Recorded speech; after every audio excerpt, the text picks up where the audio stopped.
Alright, so in this lab we are looking for the mathematical and graphical relationship between position and time. And we made some observations about a red and blue buggy driving along, and also a third buggy that was different for each lab group. So a few things to notice is we are trying to determine what the slope of this position versus time graph can tell us. So how to look at the slopes of these three buggies. On your graph, you should also notice a few things about the slopes. The first thing you might notice is that the slopes are all measured in meters over second. So the unit for slope is meters per second. Now, that word per indicates that they're being divided, for one, but we can replace the word per with for each. So our slope tells us how many meters the buggy drives for each second. And if you drive more meters each second, you're going to be going faster because you're driving farther in the same amount of time. So notice that this red buggy has a slope of 2 meters for each second, whereas the blue buggy only has a slope of 0.5 meters for each second. So this red slope tells us that this red buggy is going fast, whereas this blue buggy was going slow, relatively speaking, 0.5 meter each second, whereas the red buggy was going 2. The red buggy is going almost 4 times as fast with this example data. So the slope, in other words, tells us the speed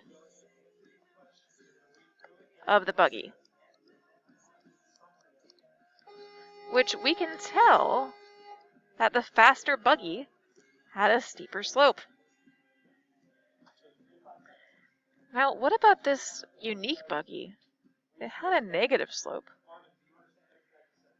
First of all, do you think this unique buggy was red or blue? Well, I will tell you that it was blue, because that 0.5 number, 0.5 meters each second, that was how fast the blue buggy went. So that tells me that it was a blue buggy. But notice what happens to the buggy's position. It starts at 6 meters. So if this was a measuring tape, 4, 5, 6, 0, 1, 2, 3, 4, 5, 6. Our blue buggy, we started our blue buggies at 0, and they ended up at 6 seconds at like 2.5 meters. Going this way.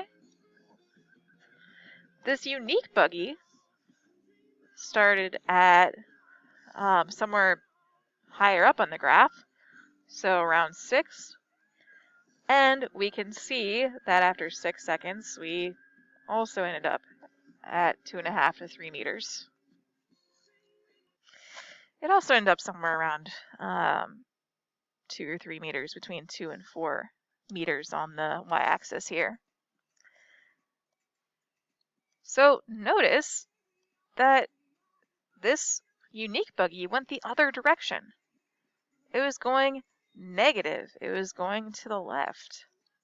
Whereas our blue buggy, the first one, was going forward. It was going positive.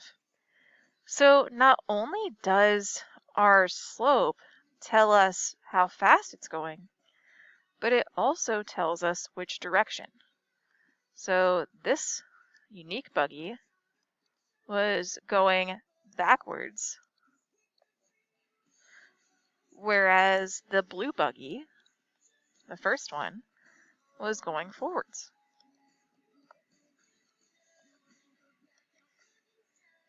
So our slope tells us two things. Slope gives us speed and direction. So speed by the number, for example, 2 meters each second, whereas for the red buggy, whereas the, whatchamacallit, now you're sad.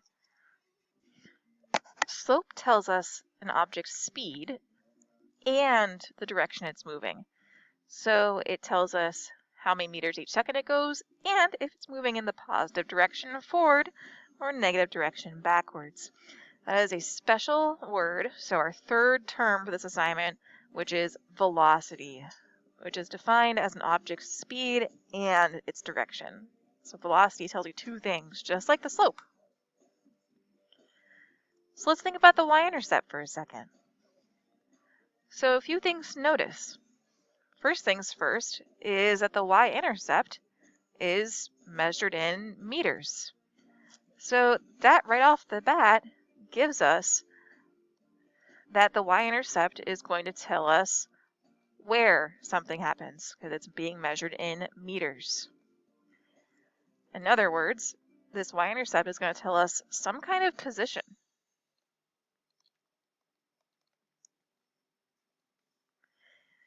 Now we can tell that our red and blue buggies, so the first two trials that we did, both have a y-intercept of about 0 meters if we do some rounding. So the red buggy has a y-intercept of 0, and the blue buggy have a y-intercept at 0. And if we think about why that number 0 is important to the red and blue buggies, we can see, based off of our observations in lab, that both buggies started at 0 meters. Whereas our unique buggy, they all started at somewhere that was not 0 meters. And we can see that the y-intercept in this case is 6.5. So in whatever your unique buggy was, I'm sure that the y-intercept tells you where the buggy started.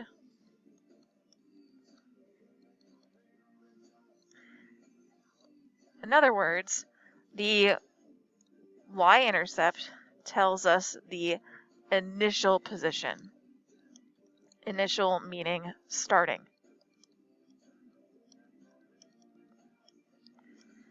The red and blue buggies had an initial position of 0 meters, and the green buggy had a different initial position. This example one started at 6.5 meters. So let's turn these equations into something useful that we can do. So our y-intercept tells us our initial position, our slope tells us our velocity. Let's turn that into an equation. On the screen, you can see that I took the unique buggy that I used and just wrote the equation down again. So x is the physics term or physics variable for position. This slope, we agreed, told us our velocity, which is v. Specifically, it's the average velocity because maybe the red car went a little bit fast, a little bit slow, and it was a little bit choppy. So we're going to draw a little hat on it to show that it's average. That little line above it means average. X, of course, means position.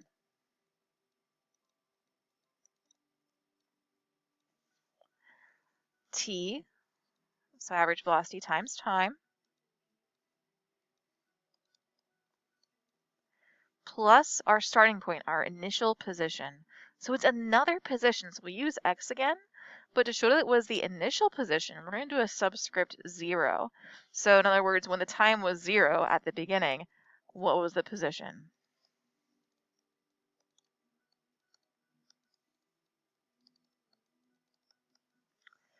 And that is our general equation. So we're going to use this equation to solve problems for objects that move like our buggies moved at a constant speed. So that is our general equation for objects that move at a constant speed. So I hope that helped you understand the lab a little bit more, and I hope you are prepared to write your lab report.